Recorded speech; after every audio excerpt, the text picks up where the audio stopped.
Eu sou Valdir Raimundo Gobato, natural de Vila Rica, município de Montenegro.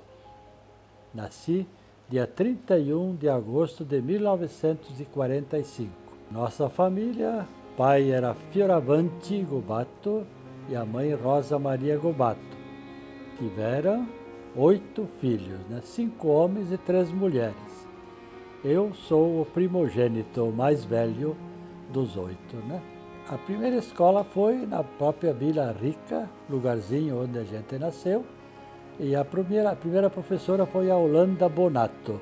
O nosso material que a professora, que nós usávamos, não era caderno, nós não tínhamos caderno.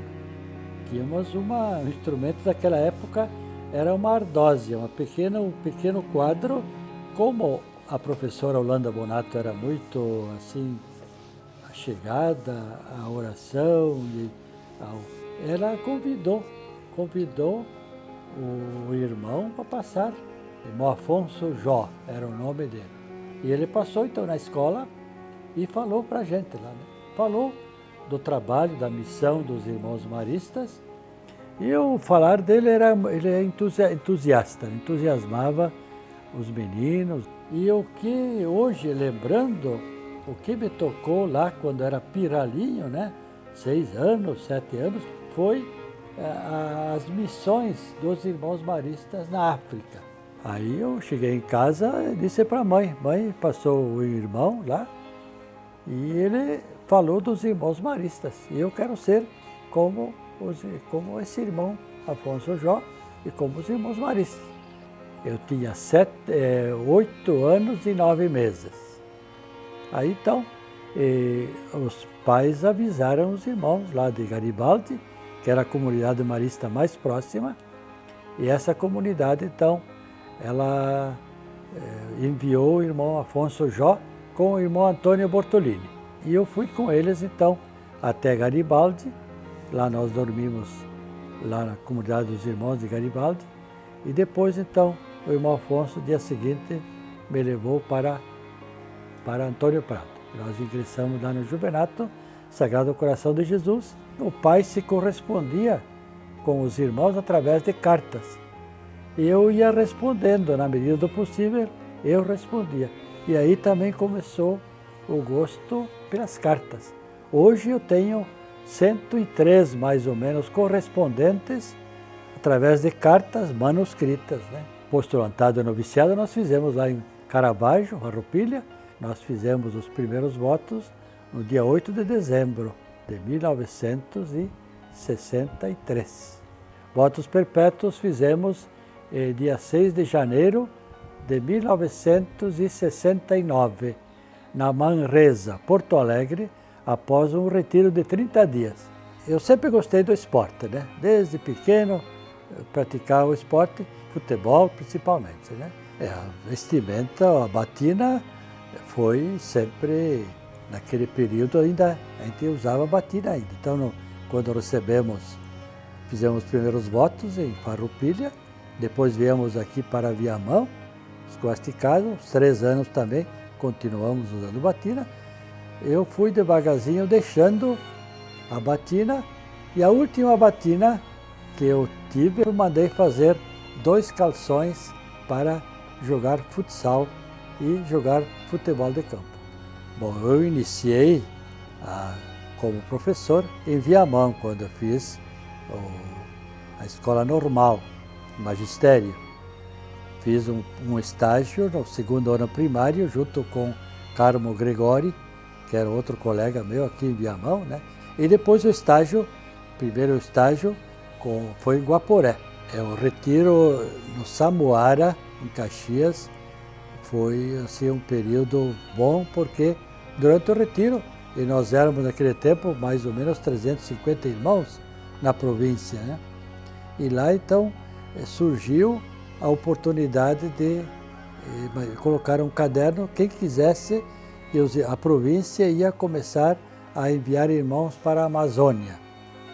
Já em 72, a PUC já tinha iniciado o chamado Campus Avançado da PUC. E lá quem se inscreveu foi o irmão Balduino Feldkircher e o Valdir Raimundo Gubato. Os dois nos inscrevemos e nós fomos enviados então para a Amazônia. Eu posso dizer que tive essa, sempre desde pequeno, de ir em terras novas, ir lá onde as pessoas precisam mais, né? Sabíamos que ia ter dificuldades, né? Mas a gente foi preparado para ir para lá, né? Um curso que nós tivemos na CRB, Porto Alegre, e quem nos deu o curso foram missionários. E eles então iam nos passando algumas coisas que era para fazer como missionários, né? De não chegar lá e impor muitas coisas, escutar mais e falar pouco, né? Não impor as coisas, mas escutar as necessidades daquelas pessoas que iam estar lá. Eu procurei depois fazer isso na vida de missionário, né? A viagem foi longa, né? A nossa ida era para Porto Velho, Rondônia. Não tive dificuldades assim em enfrentar aquilo que estava por acontecer, né? Não, desanimar nunca foi o meu, e mesmo aí nessa dificuldade, né? Eu lembro, assim, hoje, né? Que tempos eram esses, né? Mas eu tinha, assim, dentro de mim, assim, aquela vontade de chegar lá e ir ajudar aquele povo a educá-los, a estar com eles, né? Na mala foram poucas coisas, foi só uma maleta que foi para lá, né? E o meu colega, o irmão Balduino, menos ainda, tinha uma sacola só, tinha, né? Não era muita coisa. A primeira impressão que nós tivemos, quando tivemos contato com as famílias, foi realmente assim uma diferença muito grande, né? Muito grande, principalmente os alunos, porque o contato maior nosso foram com os alunos, que logo que chegamos fomos contratados para ser professores, né? Havia pouca preparação de professores da região, né? A tal ponto que os irmãos, os 4 irmãos que estavam lá, todos os 4 fomos contratados, né? A recepção foi muito boa, a recepção dos alunos, também a maneira de trabalhar com eles, né? Eles foram, para mim, na minha vida de professor, de educador, foram os alunos que tinham mais interesse em aprender. Durante o período que eu fui professor, eu não tive problemas na sala de aula com os alunos, tive sempre facilidade de me comunicar com os alunos, tinha boa comunicação com eles. Que a gente trabalhava durante a semana, segunda a sábado, ou até sexta. Aos sábados, nós íamos fazer catequese, fora de Porto Velho, né? Então o trabalho de 73 foi de conhecer os municípios, entrar em contato com as autoridades, os párocos, as comunidades, né, das paróquias, prefeito, vereadores, e dialogar. Então passamos praticamente 73 fazendo esse trabalho. E depois, no fim, a gente decidiu em localizar-nos em Benjamin Constant, porque lá estava também o campus avançado da PUC, e para contato com a província iria ser mais fácil para nós aí também, né?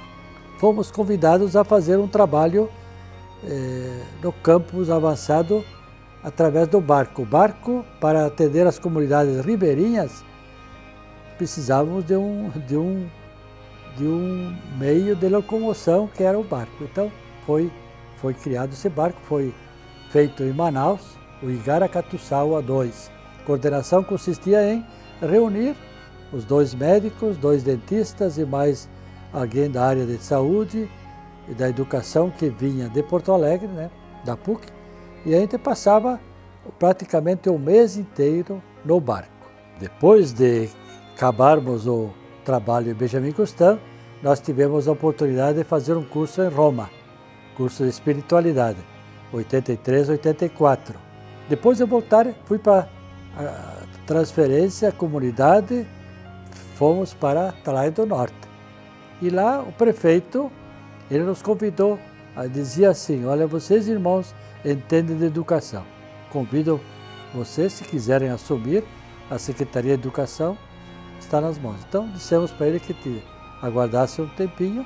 A gente então decidiu, dos 3 irmãos que estávamos lá, o irmão Servino, dizer: olha, irmão, o senhor pode atuar, você já teve formação, vamos prestar esse serviço também. E assumimos Secretaria de Educação. Então, né? Foram 8 anos de Secretaria de Educação, servindo nas escolas municipais. E a gente teve, então, aí problemas sérios no primeiro ano. A gente encontrou muitas escolas fantasmas, professores fantasmas e alunos fantasmas. Tivemos bastante perseguição por causa de alguns que estavam nessa corrupção que havia, né, de inventar colégios, escolas. Em 1993, né, estávamos ainda no mandato de secretário de Educação, né, trabalhando, e nos momentos que a gente tinha livre, a gente atendia também a comunidade. Tínhamos um pequeno trator lá na comunidade, né, um Agrale 4100, e a gente fazia levar tábuas para uma família, levar mantimentos. Dia 26 de novembro de 1993, fui com o trator buscar uma carga de tábuas. Virou o trator e junto com o trator a carrocinha atrás da coisa. E eu fiquei lá debaixo. Aí logo me encaminharam numa clínica, São Lucas também, fizeram exame, raio-x e tudo, e em seguida disseram, não, tem que ser logo para a amputação. Aqui o Antônio Silva era provincial, conversei com ele. Não tem problema, disse o Antônio, você fica aqui esse ano, 94, e você vai se recuperar e depois você vai voltar para lá. Mas você vai ter uma outra missão lá. Você vai trabalhar agora na formação. E eu, tá bom, mas eu gostaria de me preparar um pouco para isso, disse para ele, né? Tá, pode deixar, eu vou arranjar para ti. E lá pelas tantas ele apareceu com um projeto, irmão, tem um curso lá em Roma para formadores. Vai ser no começo de 95. Acabamos o curso em agosto. Iniciamos em fevereiro, em agosto voltamos para a comunidade onde a gente estava. Agora, o que me marcou muito foi a volta para Atalaia. Na beira do rio estava lá todos os alunos, professores, o povão, cantando aqueles cantos do Roberto Carlos, né? Amigo, você, meu amigo, meu irmão, camarada, né? Olha aquilo, chorei que só criança, né? Claro, marca aquilo, né? Me deu mais força, aí sim. Aí eu estava decidido a continuar com as minhas limitações, depois com a prótese, né? Que é mais difícil depois de navegar, de pegar barco com prótese é bem difícil, né? Mas me deu muito incentivo. Bom, eu vejo como sou um instrumento, né, para orientar os jovens, né? Se nós somos irmãos, somos educadores, o irmão é aquele que alimenta o sonho dos jovens. E a vida só tem sentido quando ela é doada. Quando eu penso só em mim, não dá muito significado para a vida. Mas quando eu dedico essa vida para os outros, isto é gratificante para a pessoa e estimula a pessoa a se doar mais ainda, né? Não importando as limitações que a gente tenha. Os desafios são muito grandes hoje nesta área de animação vocacional, de incentivo à vocação. O importante é que ainda há jovens que querem conhecer os irmãos maristas. Estamos desde 1972 na Amazônia. Então são já 47 anos na Amazônia. O envio foi para a Amazônia. Agora, claro, em alguns intervalos, aquele ano de 94, recuperação aqui para voltar para a missão, né? Eu me encanto com esse povo e enquanto Deus me der saúde, me der força, coragem, eu vou ficar lá na região trabalhando.